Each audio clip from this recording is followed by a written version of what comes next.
It's time for business news with Richard Southern. As inflation continues to soar, Canada's central bank is stepping in once again. Richard. Hey, Erica. Yeah, as expected, another sizable move higher for Canadian interest rates today. Bank of Canada pulled the trigger on another 0.5% increase. So the benchmark lending rate now stands at 1.5%. Back where it was in 2019 before the pandemic. This is 3 meetings in a row now that the Bank of Canada has increased interest rates, and experts think it's only getting started. The bank is expected to keep on hiking rates this year to battle surging inflation, which was up 6.8% year on year in April. Bank of Canada making it clear today that inflation is going to keep on rising, it says, which will require more interest rate hikes. So what does this mean for you? Well, variable rate mortgages are going up. The average variable rate mortgage, I stress average, will cost about $200 more per month now. And anything tied to a prime lending rate is going to cost you more. Perhaps your car loan. So they got to do it, Erica, to fight inflation, but it's going to cost a lot of people more money that they probably don't have. Yeah. All right. Elon Musk is making headlines again, and apparently he isn't a big fan of working from home, Richard.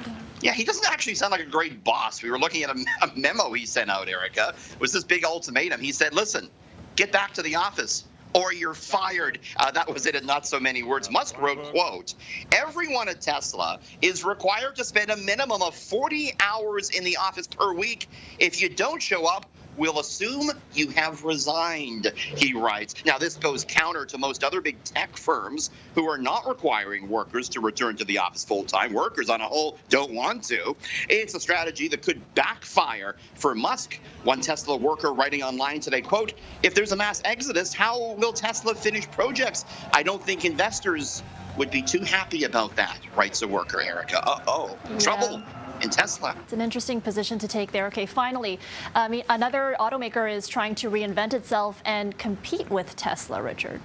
Yes, indeed. A legendary name in the automotive world announcing plans to go all electric today, Erica. It is Buick, the iconic brand owned by General Motors, says it's going to be an all-electric automaker. The company to release its first EV in 2024 and says it will only sell electric vehicles by the end of the decade.